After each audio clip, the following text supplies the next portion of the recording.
फिर सर दो काउंटर्स हैं। पहला इंडिगो और दूसरा इंडसइंड बैंक। एक तरफ इंडिगो को देखें तो सर अपने 52 वीक हाई के करीब पर है आज। प्रमोटर्स की तरफ से ये खबर भी आ रही है कि करीब अपना 3% का वो स्टेक भी इसमें बेचने वाले हैं। ऐसे में सर शेयर अपने ऑल टाइम हाई पर है, प्रमोटर्स स्टेक कम कर रहे हैं 3% से। क्या जो रिटेल इन्वेस्टर्स हैं उनको भी किसी तरह की प्रॉफिट बुकिंग करनी चाहिए यहाँ पे? जी, तो देखिए, अगर आप एक इंडिगो को देखेंगे तो बिल्कुल यहाँ पर आप अगर चार्ट पर देखें तो एक बड़ा मूव ऑलरेडी पिछले 2 वीक में आ चुका है। 4200 रुपए का, करीब 4220 का बेस था। अब 4800 रुपए के आसपास स्टॉक ऑलरेडी आकर के खड़ा है। तो अब पिछले 2 सप्ताह में देखें तो 15% का मूव ऑलरेडी स्टॉक के अंदर आ गया है।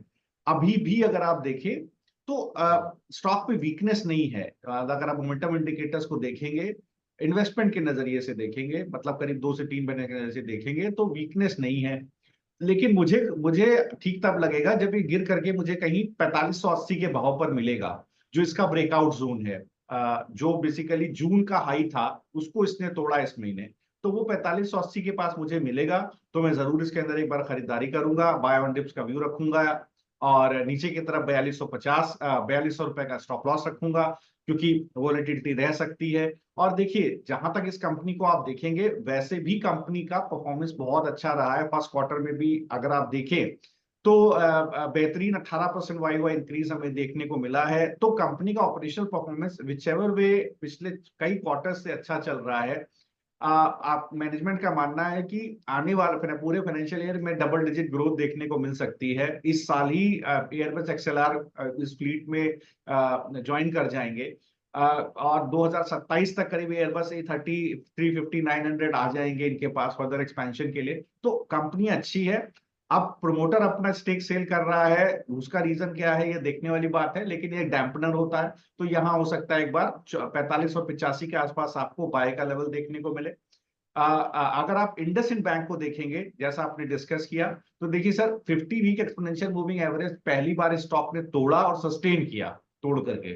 और बेस है 1390। तो 1390 के बाद स्टॉक अच्छे से सस्टेन हुआ है। जब ये जो जोन है जहां कल का इसने हाई बनाया है, ये बेसिकली वही 50 एक्सपोनेंशियल मूविंग एवरेज के आसपास है। बस इंडसइंड बैंक में एक बड़ी खूबसूरत बात है, जब ये चलता है तो फिर ये चलता है। तो यहां पर क्या है, एक स्टॉप लॉस आप रखे 1400 रुपए के आसपास, बाय ऑन डिप्स का व्यू रखे।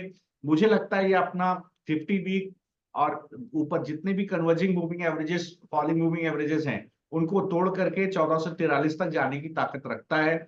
ये एक लौता स्टॉक है बैंकिंग सेक्टर में, जो अगर चलता है तो फिर ये कोई स्टॉक इधर उधर मार्केट वार्केट नहीं देखता है। बैंक निफ्टी कैसा भी चल रहा हो, ये चलता है। तो यहां से भी आप मान करके चलें, 1411 का भाव है। करीब ऊपर की तरफ 3 1 4 1% का मूव अभी कम से कम बाकी है। जब ये 1440 के ऊपर सस्टेन करेगा, तब मैं इसको परफेक्टली बुलिश मानूंगा। लेकिन कम से कम 2.5% का मूव अभी और है। बाय ऑन डिप्स का व्यू रखें, 1400 का स्टॉप लॉस जरूर रखें।